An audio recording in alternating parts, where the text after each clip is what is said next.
FaceVu TV continues to provide Caribbean entertainment and advertising. What a platform. Stay tuned. Yeah, yeah. You don't have to dread to be rasta. Oh, this is not a dreadlocks thing. Divine conception of the heart. Well, you don't have to dread to be rasta. So on FaceVu TV this week, we're coming to you from New York City. Of course, as you know, that's our home. And on FaceVu TV this week, we're going to be talking to Morgan Heriatge. Yes, the Grammy-winning Morgan Heriatge. And of course, if you've been following FaceVu TV, you would know that a few weeks ago we interviewed their dad, Denver Morgan, up in Connecticut. But today we're in New York City to speak with the Grammy-winning Morgan Heriatge, Peetah, Gramps, and Mojo.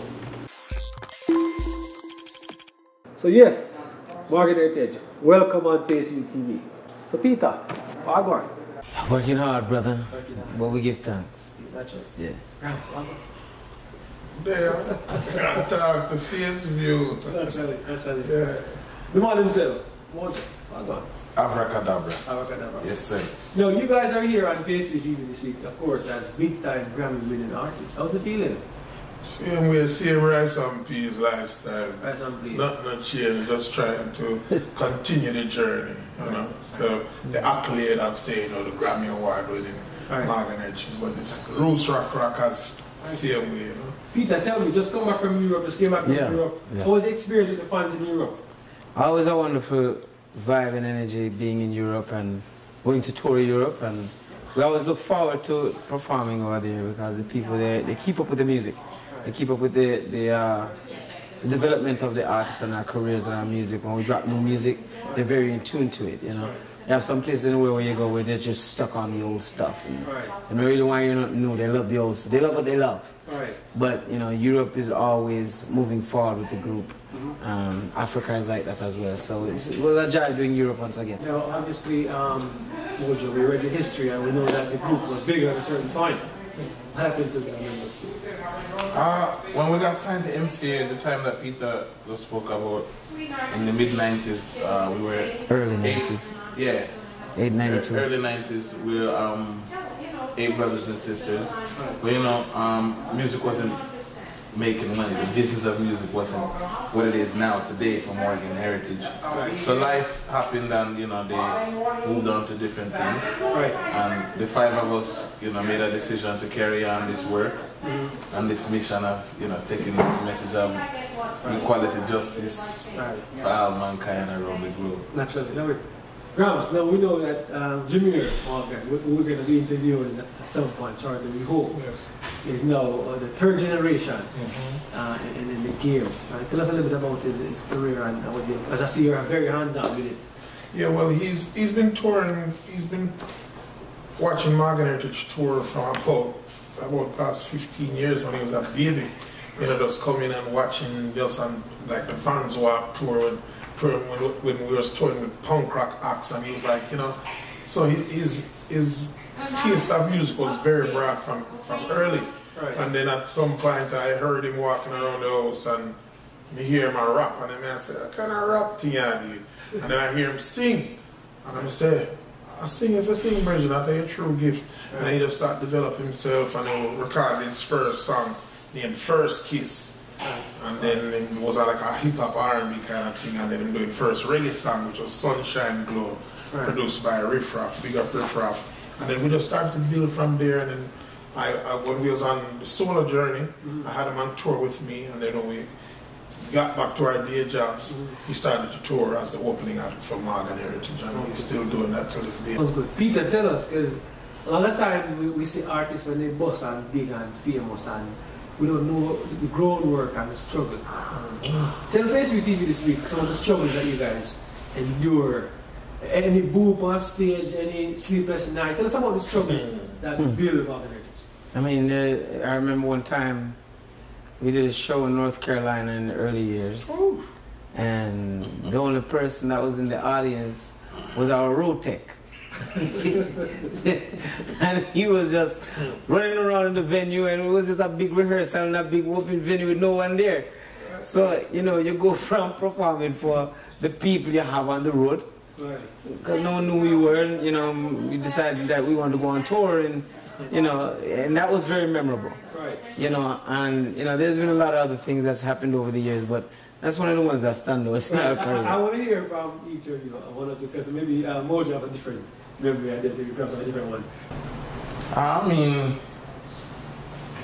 there's a lot of different things that we'll go through on the road that leaves a mark on us, from people getting left, you know, in truck stops or at borders, you know, and things of that nature, and having to turn back around and lose time and burn money to go retrieve that person. Besides your dad, who else influenced Morgan Heritage in the business?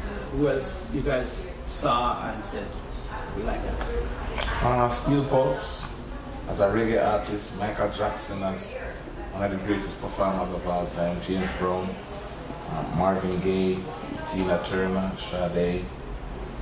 It's a long list of artists come right up the line. Rihanna, Beyonce, Jay-Z, you know, Coldplay, Aerosmith, Rolling Stones. I like that. We're around it. Yeah, I mean, we were born in Brooklyn and raised in Springfield, Massachusetts. So our musical upbringing was very diverse. Right. And, you know, we were born to, you know, now a reggae legend. Then it was just our dad, right?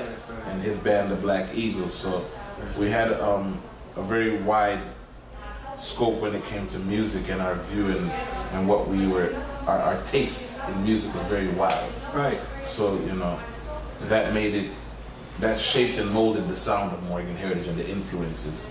Right. Okay. Gramps, I want you to tell us, in your opinion, what is one of your biggest songs? Like, when the fans hear Morgan Heritage, which song you think grabbed them first? Which song you think your fans recognize or know you guys for the most? Probably Don't Have to Dread. Don't Have to Dread to the Rasta was a song where, like, it freed a lot of people from the chains of veggie chunks and a khaki suit and His Majesty button and dreadlocks, you know, because everyone feel that to identify with the divinity of His Majesty, that you have to have dreadlocks on your head. Right. And we letting them know that it's a divine conception of their heart. Right. And also believing in the divinity of Emperor Haile Selassie, of that Solomonic dynasty. Right. But you don't have to have dreadlocks to be a part of that or to feel a part of that. Because we growing up in the 12th tribe of Israel, we never have dreadlocks. Right. And we see the prophet, that was the head of that organization, which is one of the mansions of Rastafari. Right. He never have on the dreadlocks, and many of the members we see with perm and Jerry curl. Right. So we grew up. So when we felt that that was normal to we. Right. So when we moved to Jamaica, and we see like it was like every man was like it was a very ritual lion pan, one bag of shake and man with ital pattern, veggie chunks, and we're like. And then when some people started to meet us, they said, oh, that's some calm Rasta. And we was like, what do you mean? Rasta or Rasta? What do you mean calm Rasta? Right. Or some mad Rasta or fire Rasta? And we was just saying, and we kind of said, these people need to be free. Say, so you don't have to dread. This is not a dreadlocks thing, divine conception.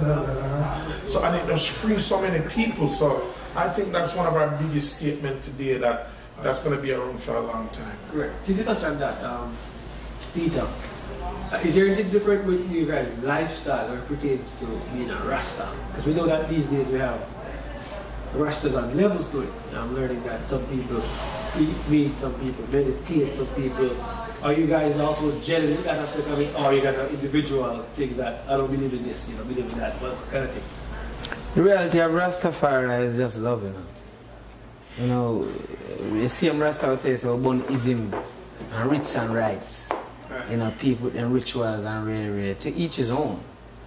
You understand? But at the end of the day, it's love your neighbor as you love yourself. Treat one like how you love I want to treat you. Or even treat one just right. Not based on if you think they're going to treat you right, but just the mere fact that you know that you should do right. You know, and love hangs all the laws. You know, and that's why we say one love.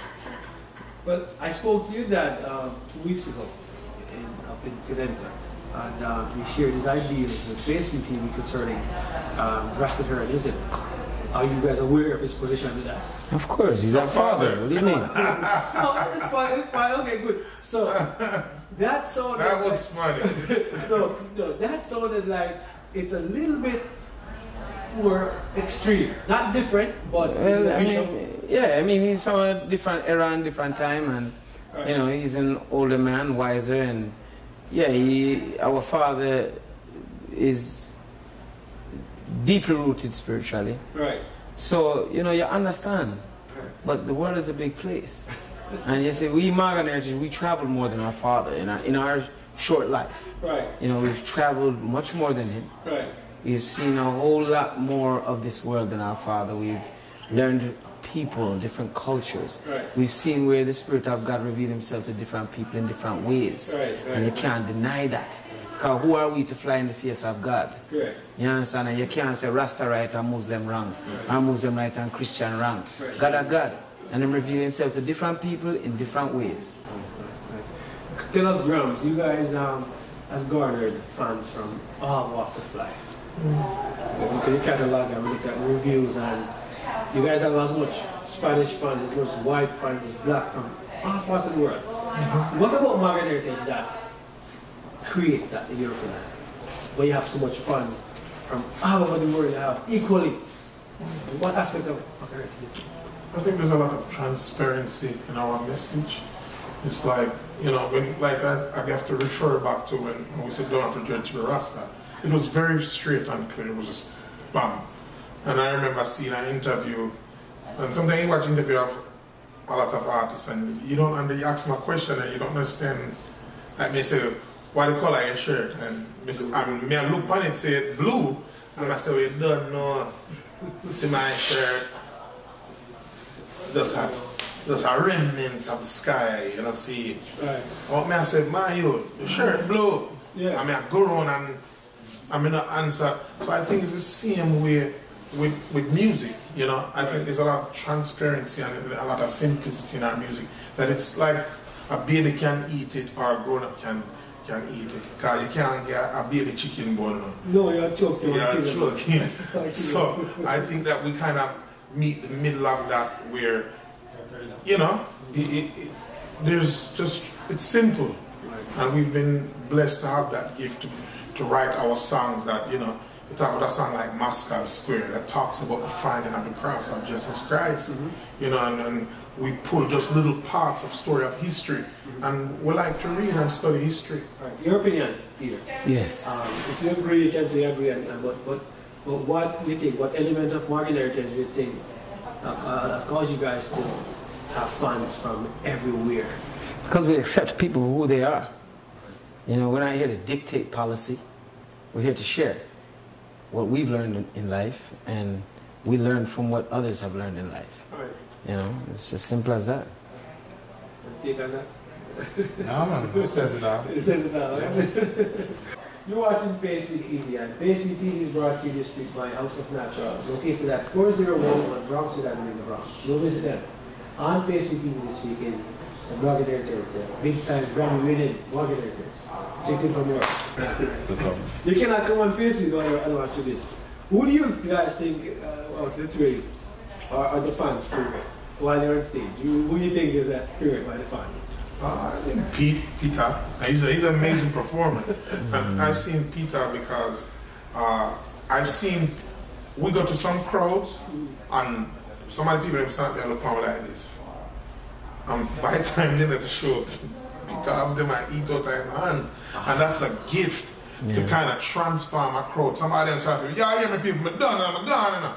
Right. Yeah. But we've never, full father teacher said, win them over. Right. If people come to our concert, they come there to feel better.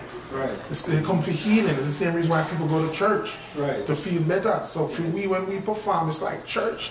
So if we did it, we not stop us come off on this. It's like, if you not feel good, me I work on you till you feel good. Yeah. Right. And to see him do that, that's a gift. And that makes him special. And we can testify to the world that this man is one of the best in the business. I mean, I talk about reggae because I've been around it. I've been with other artists, toured with other artists, and we've toured all kind of artists. And me can look on the outside and the inside and say, that's one of the best in the business. Just like we can look on in dancehall, Beenie Man. Beenie Man is one of those entertainers and artists that he's an entertainer that he non-stop. Right. So where can we see Morgan Heritage next 5 years from now? I mean, we want to help a lot of younger artists to reach their potential. You know, we're planning on working with other artists in the industry to get their music out, to help present them to the audiences around the world. And you know, the future for us is to see this music live on. Right. Because we won't be here forever. Right. We won't be able to jump up and down on stage forever. Right. But we can make music forever, you know, in a different capacity.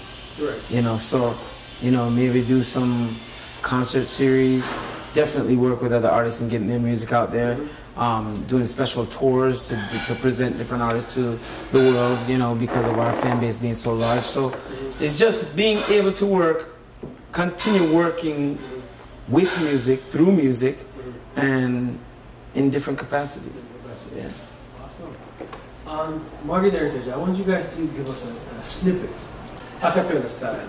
You don't have to dread to be a rasta. You don't have to dread if you watch FaceVu. You don't have to dread. This is not a dreadlocks thing. Divine conception of your heart. Watch FaceVu TV, Morgan Heritage.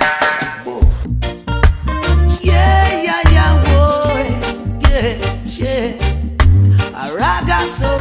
FaceVu TV is brought to you this week by House of Natural, located at 4011 Bronx Avenue in the Bronx. Go and visit them for all your natural hair care products and treatment. All the good products for your ear, and them have it. FaceVu TV, subscribe. Follow us on Instagram, follow us on Facebook, subscribe on YouTube.